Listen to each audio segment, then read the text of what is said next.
Hello everyone, my name is Jason Montleon, and today I will demonstrate how we are able to preserve data when updating containers managed by APBs, even if they don't necessarily have persistent storage. As a first step, what I'm going to do is provision a Postgres container and a MediaWiki container that we can use for the demonstration. Here in the case of Postgres, we have two plans that we can select from. The first is development, the second is production. In the case of development, we provide only ephemeral storage, so no persistent storage, and in production we get persistent storage. So for demonstration purposes, I'm going to choose development. I'm going to provision it in the update project that I've created. And for demonstration purposes, I'm going to choose a previous version, so I'll select 9.4.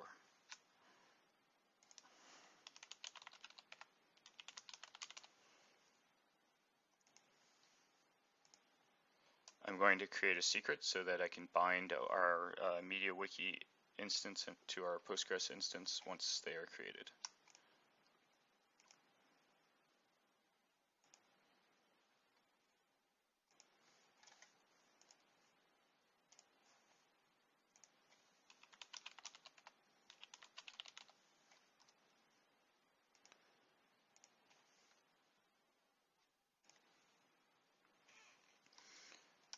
Okay, so looking here at the project, I can see that I have a PostgreSQL 9.4 container that is just about ready to go, and MediaWiki is still in the process of provisioning, so hopefully that should be done in a moment.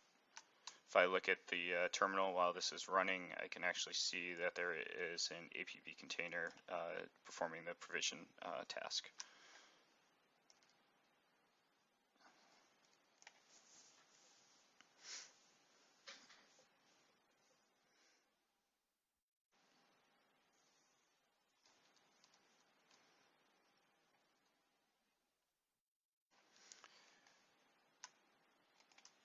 Okay, so now we have a MediaWiki container. However, if we visit the URL provided, we'll notice that it's not set up. So what I'll do here is use the secret that was created,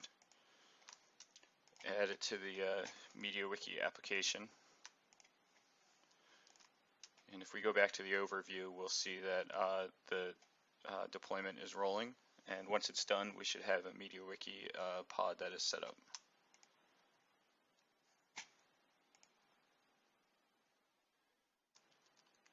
Okay, there we go. So we now have MediaWiki attached to Postgres. The database is set up, and we're just going to perform a simple edit in order to see once the Postgres container is updated that our data was preserved.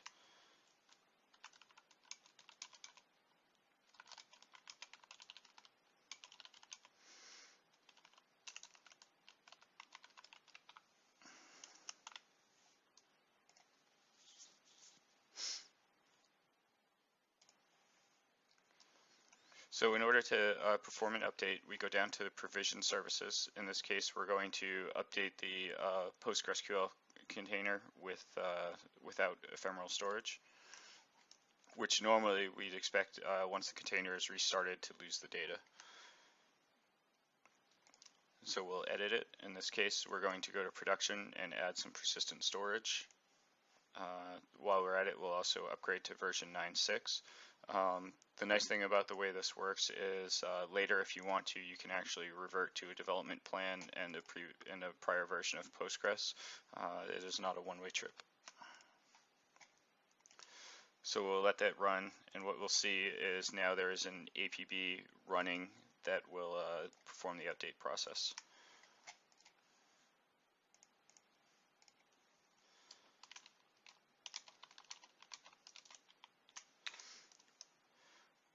So what actually happens here and how we preserve the data is we will spawn a new container, the Postgres 9.6 prod container, which will have persistent storage.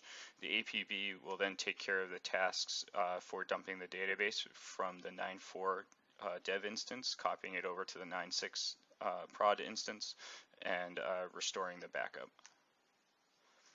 So now we can see that new 9.6 prod pod I was just talking about. copy over the backup that we created earlier. It's currently restoring the database.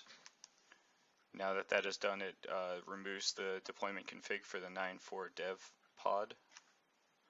And hopefully at this point, our data has been copied over and we're still able to access the MediaWiki webpage.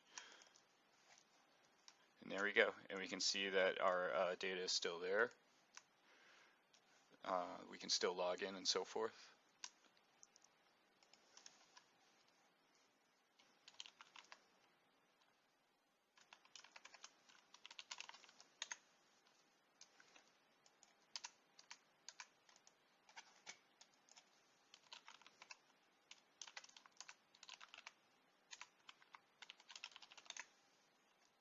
There we go.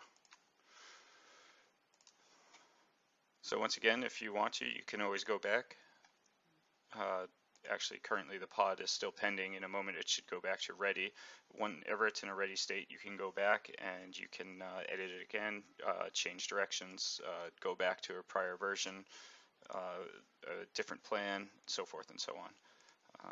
And that completes the demonstration. Thank you for watching.